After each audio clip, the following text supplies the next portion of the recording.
I didn't lose my company all at once. I lost it in small moments, while I was distracted finalizing my divorce.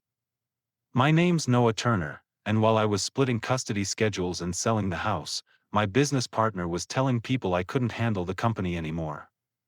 He didn't say it angrily. He said it helpfully. The first time it happened, we were in a leadership meeting. Someone asked a question I'd always answered before. Brandon didn't even look at me. He smiled and said, "Noah's got a lot going on personally right now. I'll take this." Everyone nodded. No one checked with me. That's when I felt it, that quiet shift where your absence becomes acceptable even while you're sitting there. At the time, I was tired enough to let it go. Divorce does that. You're just trying to keep your head above water. I didn't realize Brandon wasn't stepping in temporarily. He was testing how easily I could be erased. What I didn't know yet was that while I was fighting to keep my life from collapsing, he was using the company to build himself a way out, contracts, vendors, plans I'd never seen. And by the time I understood what was happening, he thought I was too broken to stop it. The divorce was barely a month old when Brandon started acting like Clearframe needed a new adult in the room. My name's Noah Turner. I was still waking up in an apartment I hadn't planned to live in, still answering emails from lawyers about assets I didn't even care about anymore, when Brandon decided my personal life made me unfit to run the company I'd built. He never said it like an accusation. That was the trick. He said it like concern. One Monday morning, we were in a leadership meeting with department heads and one board observer on the call. Same room. Same table. Same seat I'd used for years. Someone asked about a client renewal that I'd personally negotiated. I opened my mouth to answer, and Brandon cut in smoothly. "I've got this," he said, not looking at me. Then, almost as an afterthought, "Noah's dealing with some personal stuff right now." The room went quiet for half a second. Then people nodded and moved on. No one asked me if that was true. No one waited for my input. The conversation just rerouted. I felt something drop in my stomach, but I told myself I was being sensitive. Divorce messes with your head. You second-guess everything. I didn't want to be the guy who made things awkward by correcting him in front of everyone.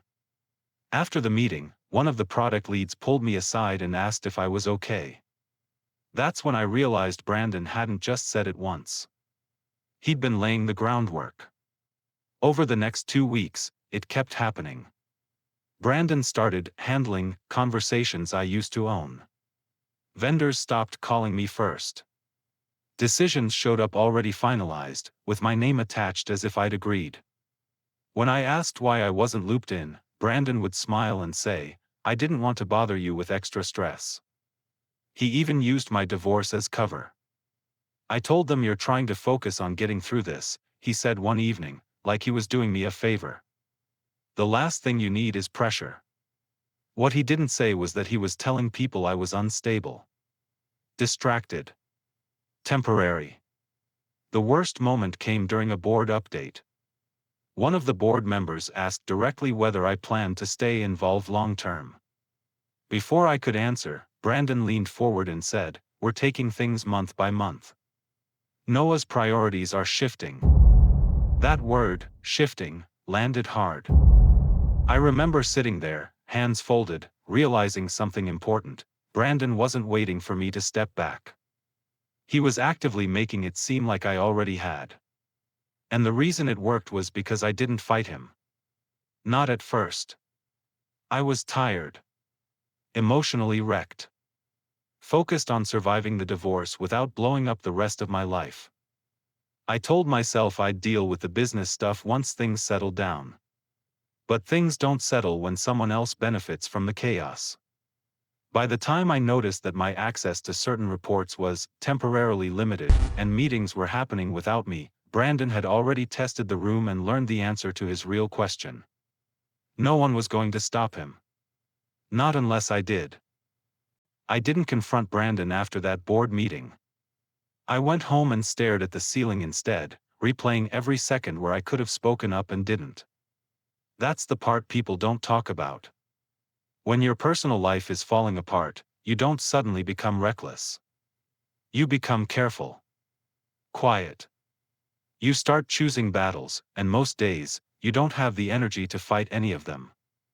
Brandon knew that. He started scheduling meetings early in the morning or late in the evening, times he knew I was dealing with lawyers or custody calls. When I missed one, he'd summarize it for me later, already packaged, already decided. Nothing major, he'd say. I didn't think you'd want to jump into this right now. I tried to push back once. Just once. A client had signed an amended contract with terms I would have never approved. I asked Brandon why I hadn't seen it. He didn't get defensive. He sighed, like a patient older brother. You've got a lot on your plate, he said. I didn't want to add to it. That answer made me feel like the unreasonable one. The office started treating me differently. Not hostile. Worse, careful. People spoke softer around me. Asked how I was holding up. Stopped asking for my opinion unless Brandon wasn't around. One afternoon, I overheard someone say, "Let's wait and see what Brandon wants." Not we. Not leadership. Just Brandon. That's when the self-doubt really set in. I started wondering if maybe I was the problem. If maybe stepping back was the responsible thing to do. I was exhausted. I wasn't sleeping. Half my brain was still stuck in divorce court. Brandon framed himself as the solution to all of that. He'd check in on me in public. Ask if I needed anything. Offer to cover for me while I got my footing back. To everyone else, it looked like loyalty. To me, it felt like being wrapped in something tight enough that I couldn't move. The first real red flag came from Michael Kerr. Michael was one of our early advisors, someone who'd always treated me as the anchor. He called me one evening, voice careful, and asked how long I planned to step away. I asked him what he meant. He hesitated. Then said, "Brandon mentioned you might not be interested in being operational much longer." That hit harder than anything Brandon had said directly. I told Michael that wasn't true. That I hadn't said that. That I wasn't going anywhere. Michael went quiet. Then said, "Okay. I just needed to hear that from you." When the call ended, I sat there realizing something that made my chest tighten. Brandon wasn't just covering for me anymore. He was rewriting my intentions for people who mattered. And every day I stayed silent, his version of me got a little more believable. By the end of that week, I logged into our internal system to pull financials I'd reviewed for years. The dashboard wouldn't load. A message popped up asking me to request access. I stared at it longer than I should have. That's when it finally sank in. This wasn't temporary. This wasn't concern. This was a transition. And I was the only one who hadn't agreed to it. The first thing I did after losing access wasn't panic. It was denial. I told myself it had to be a mistake. A permissions reset. Some overzealous IT cleanup Brandon hadn't thought through. I emailed support, copied Brandon, and went back to pretending everything was normal. Support replied an hour later. Access changes approved by leadership. No explanation. No workaround. Just that sentence. I forwarded it to Brandon and asked what was going on. He came by my desk 10 minutes later, pulled up a chair, and lowered his voice like we were allies sharing a burden. "I didn't want you to find out this way," he said. "But yeah, I made the call." I asked him why. He didn't answer directly. He talked around it. About optics. About stability. About how investors get nervous when founders are distracted. "You're in the middle of a divorce, Noah," he said gently. "People notice. I'm just trying to keep things steady until you're back at full capacity." That was the moment I realized he wasn't apologizing. He was justifying. I asked him when I'd agreed to step back. He smiled, slow and patient. "You didn't disagree," he said. That sentence stuck with me for days. After that, the humiliation stopped being subtle. In the next leadership meeting, Brandon reassigned one of my direct reports to himself without warning. He announced it like a formality. When I looked around the table, no one met my eyes. Later that afternoon, a junior manager asked if he should still come to me for approvals. I didn't know how to answer. The lowest point came a week later. I got pulled into a call with the board. No agenda. No heads up. Just a calendar invite marked alignment discussion. Brandon joined from another location, camera already on, relaxed. One of the board members asked how I was holding up. I said I was fine. Another asked whether I thought I could maintain focus given everything going on. Before I could respond, Brandon jumped in. "We've talked about this," he said, smiling. "Noah's being responsible. We're letting him ease out of the day-to-day for now." Ease out. That's when I realized the room had already made a decision about me. The call ended with vague reassurances and promises to revisit roles later. When it was over, I sat alone in the conference room, staring at a whiteboard still covered in notes from a strategy session I'd led months earlier. For the first time since ClearFrame existed, I genuinely wondered if I'd already lost it. That night, sitting alone in my apartment, I opened the operating agreement on my laptop. I hadn't looked at it since the early days, back when trust felt permanent. I read it slowly this time. Founder consent. Voting thresholds. Removal clauses. My hands were shaking, not from fear yet, but from the realization that Brandon hadn't gone rogue. He'd been preparing. The divorce hadn't created this situation. It had just given him permission to accelerate it. I thought about walking away. About taking whatever payout I could get and starting over somewhere else. The idea felt tempting in the same way giving up does when you're tired enough. But then I remembered something Brandon had said during one of our first arguments years ago. People only respect what they think you'll fight for. That night, I stopped trying to save my energy. I stopped trying to be agreeable. And I started paying attention. Because if Brandon thought my silence meant surrender, he was about to learn the difference between being distracted and being done. I didn't change my behavior overnight. That would have tipped him off. Instead, I leaned into the version of me Brandon had already sold to everyone else. I showed up late a few times. I let meetings end without adding commentary. When Brandon spoke for me, I didn't correct him. When someone asked if I was okay, I said I was getting through things. It made him bolder. He started taking my seat at the head of the table without hesitation. He stopped copying me on external emails entirely. When decisions went out, my name appeared in the footer, aligned, reviewed, approved, even though no one had asked me a thing. And the more invisible I became, the more confident he got. Behind that version of me, though, something else was happening. At night, after the custody calls and the paperwork and the silence of the apartment settled in, I went back through everything. Not just recent files, everything. Old vendor contracts. Early invoices. Shared templates. Language I recognized because I'd written it myself years earlier. I wasn't looking for theft yet. I was looking for familiarity. That's when I noticed it. A vendor name that felt out of place. Not wrong, just oddly familiar.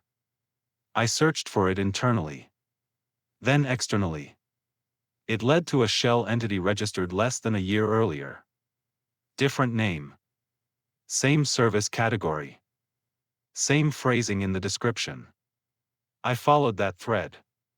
Another vendor. Another entity. Different state.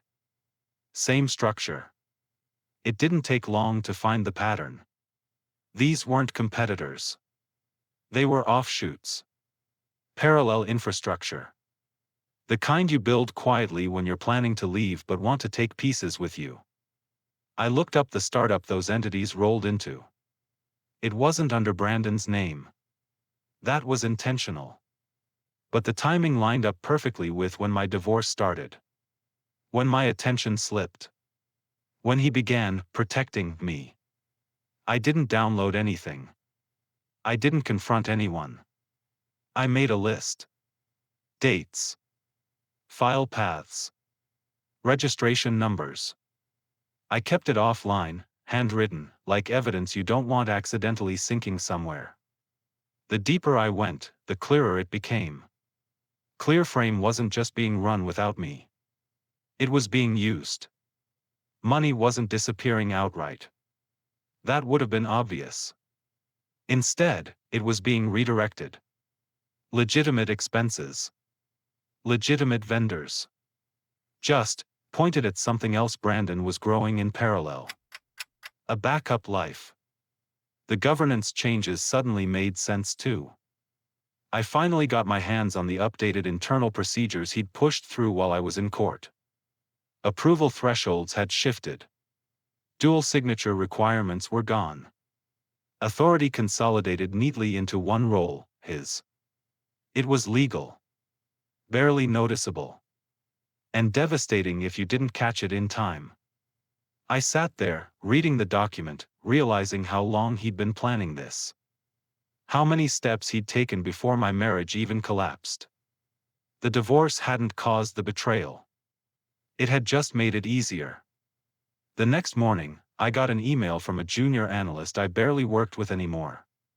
He'd attached the wrong file by mistake. It was a draft deck for post-transaction operations. My name wasn't on it.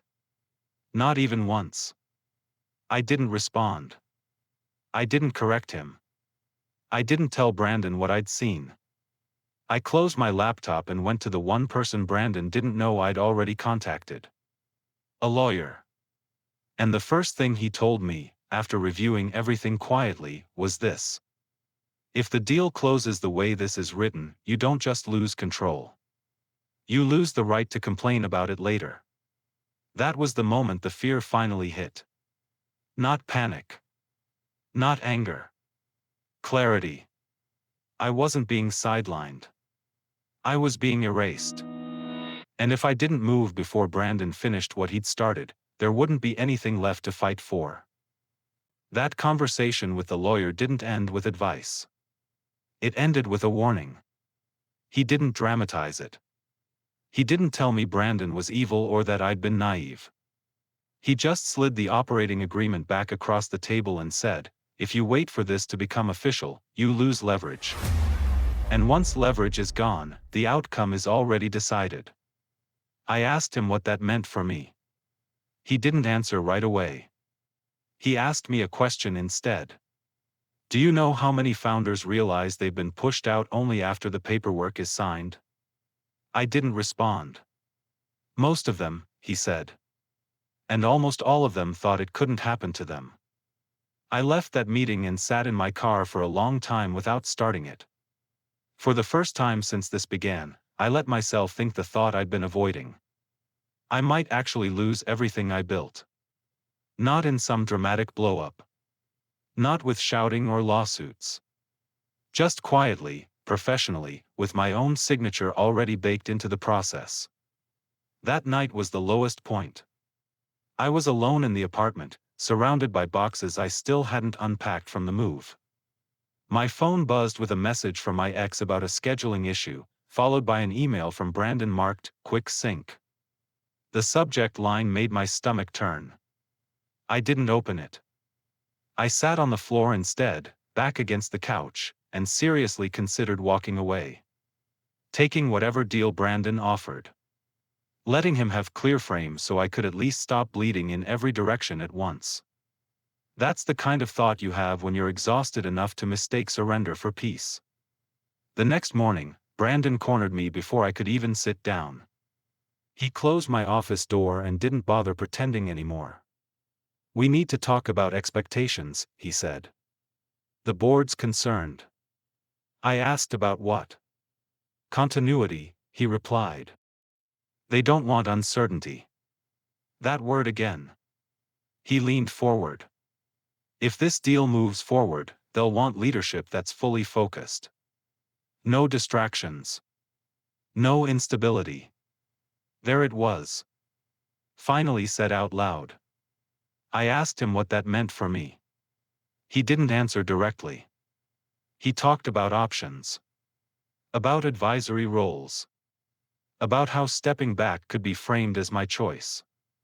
How it would look better if I agreed instead of being forced. I'm trying to protect you, he said. That was the moment something inside me snapped, not in anger, but in clarity.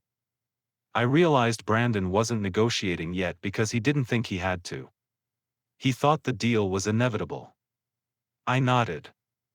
I told him I understood. I told him I didn't want to hurt the company. I told him I'd think about what made sense. His shoulders relaxed. After he left, I called the lawyer back and told him we were moving forward. Not aggressively. Not publicly. Carefully. Over the next 2 weeks, I did exactly what Brandon expected of me. I stayed quiet. I didn't challenge decisions. I didn't demand access. I let him believe the erosion had worked. Behind the scenes, though, the lawyer began doing something Brandon hadn't planned for. He started asking neutral questions to the buyer's legal team. Questions about founder consent. Questions about governance changes. Questions about whether parallel entities had been disclosed. Nothing accusatory. Nothing dramatic. Just enough to slow things down. Brandon didn't notice at first. He was too busy planning his future. Talking about relocation. Talking about what comes next once the transaction closed. Claire started showing up more often again. Confident.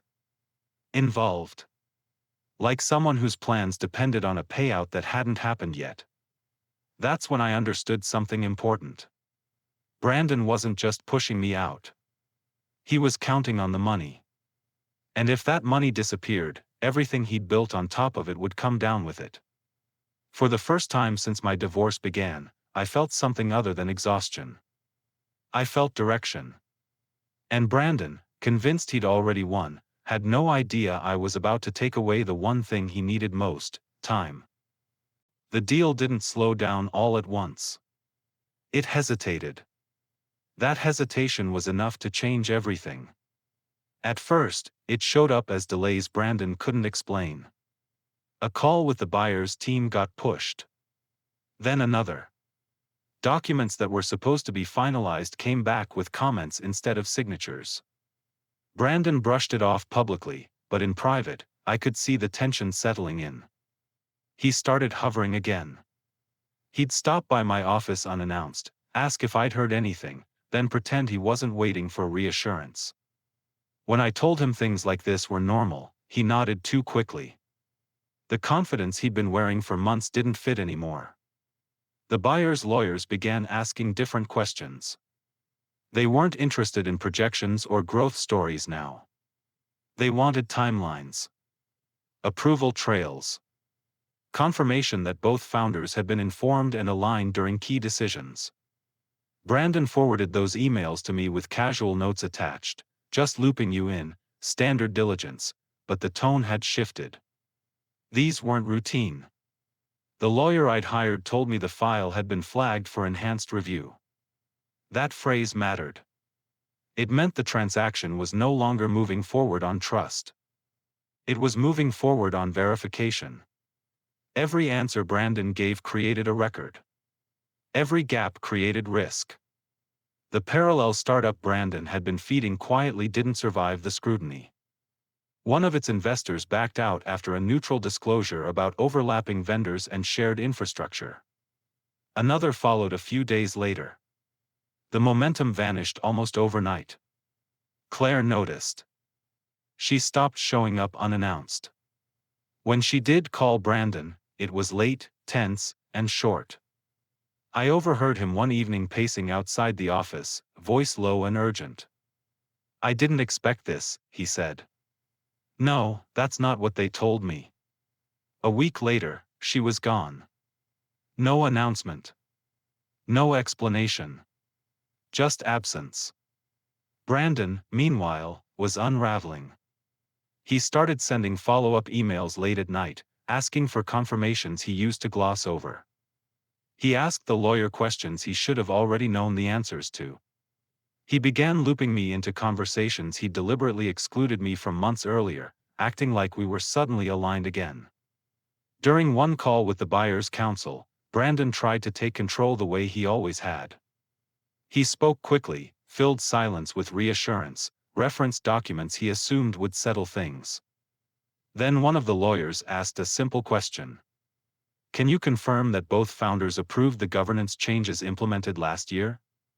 Brandon hesitated. He answered, but it wasn't clean. They asked again. 4 dates. 4 written acknowledgement.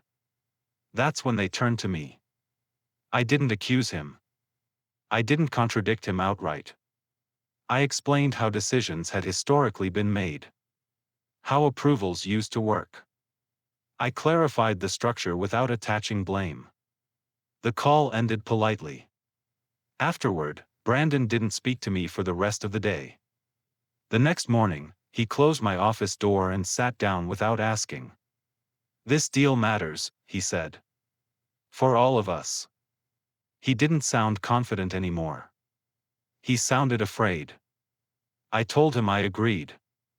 I told him I wanted what was best for Clearframe. I told him I trusted the process.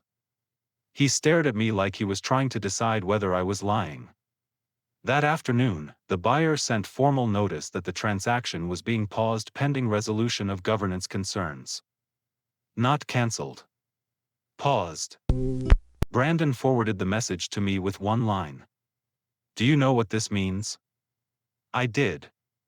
Without the deal, Brandon's timeline collapsed. The relocation plans he'd hinted at had no funding. The backup life he'd been building, through vendors, through Claire, through the parallel startup that was now effectively dead, had nowhere to land. And worse than that, the pause created a permanent trail. The buyer's compliance team documented everything. Overlapping entities. Concentrated authority. Disclosure gaps. None of it framed as fraud, just risk. Risk tied directly to Brandon's name. That kind of record doesn't go away. Brandon knew it too. He started pushing harder, calling more often, asking if we could reset. He talked about history. About loyalty. About how things had gotten complicated. At one point, he said the line he'd used on me for months, the one that had kept me quiet. You're making this weird. I didn't respond. Because by then, the power had already shifted. He wasn't planning anymore. He was reacting. And the closer he got to the edge, the more mistakes he made, mistakes that would leave him with only 2 choices. Neither of them were good. The board meeting was scheduled with less than 12 hours' notice. That alone told me everything. No prep deck. No talking points. Just a calendar invite marked mandatory and a dial-in number Brandon hadn't seen before. When we joined, the buyer's legal counsel was already on the line. So was outside counsel I didn't recognize. Brandon froze for half a second when he realized this wasn't an update. It was an intervention. The chair didn't waste time. He thanked everyone for joining and said the pause had uncovered material issues that couldn't be ignored. Then he turned to Brandon and asked him to explain the parallel entities. Not generally. Not hypothetically. By name. Brandon tried to smile it off. He talked about exploration. About future optionality. About how founders sometimes incubate ideas on the side. He said none of it conflicted with Clearframe. The buyer's lawyer interrupted him. They shared their screen. Vendor overlaps. Shared language from Clearframe contracts. Governance changes timed precisely with the start of my divorce. Email trails where Brandon spoke for me without my consent. It was all laid out cleanly. Methodically. No emotion. Just facts. Then came the part Brandon hadn't prepared for. They explained the exposure. If the buyer walked away, and they were prepared to, Clearframe would still have to disclose the flagged governance issues in any future transaction. Investors would ask why.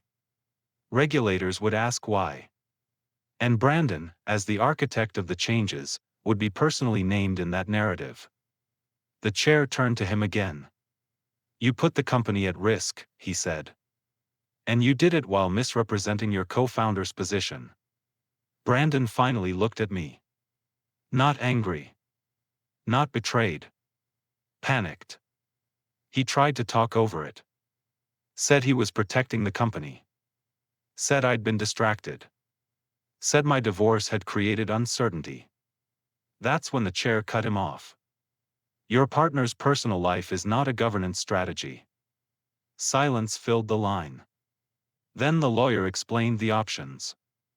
Option 1, Brandon signs an immediate separation agreement, forfeits his voting rights, and transfers his shares back to the company at a nominal value. Pennies. No severance. No payout. In exchange, the board would not pursue litigation. Option 2, the board files suit for breach of fiduciary duty, misrepresentation, and disclosure violations. The buyer walks. The compliance record becomes public. Brandon spends the next few years explaining himself to courts, banks, and anyone who runs due diligence on him. They gave him 30 minutes. Brandon asked for a break. He left the call. When he came back, his voice was different. Smaller. He tried one last angle. He asked me to speak. To say something. To help him. I didn't. I remembered every time he'd spoken for me. Every time he'd told people I was unstable. Every time he'd framed my silence as consent. The chair looked at me and asked if I had anything to add. I said one sentence. "I want whatever's cleanest for Clearframe." That was it. Brandon lost it after that. He said this was unfair. That he'd built the company too. That none of this would have happened if I hadn't been distracted. That I was letting personal resentment destroy something we'd created together. No one responded. The silence did more damage than any argument could have. When the 30 minutes were up, the documents were sent. Brandon stared at them for a long time.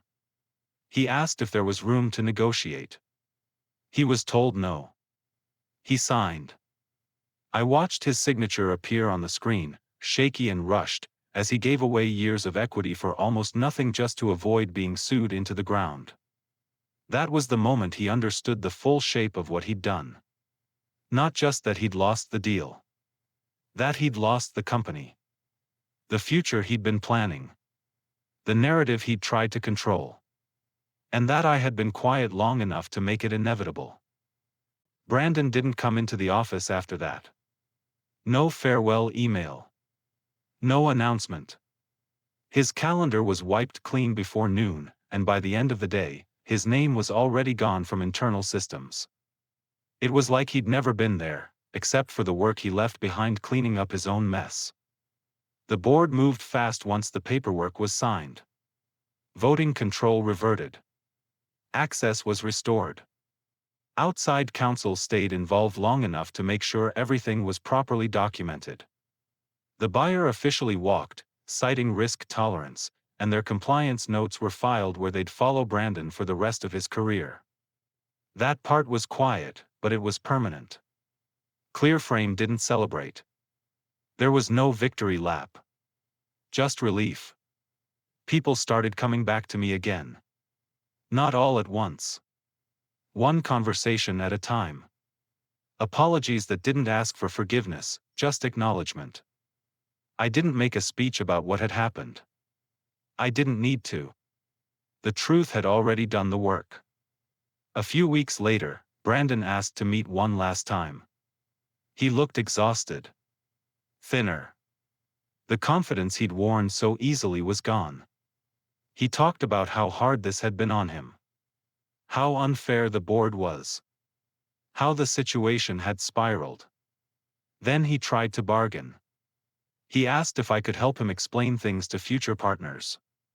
If I could clarify the record. If I could say the conflict was mutual. I let him finish. Then I said the same thing he'd used to dismiss me months earlier. I don't want to make this weird. He stared at me like he'd been slapped. I stood up, thanked him for coming, and walked out. I never contacted anyone on his behalf. I never corrected a single document. And I never had to say a word to damage him further. The systems he tried to game remembered everything. Any future partnership Brandon pursued would require explanation. Any vendor onboarding would raise questions. Any investor memo would surface the same concerns, governance issues, disclosure gaps, risk flags tied to his name. There's no way to argue with that. Clearframe didn't turn into some overnight success story after he left. That wouldn't have been real. We cut costs. We simplified. We rebuilt trust slowly. But the company was lighter without him, and so was I. My divorce didn't magically resolve either.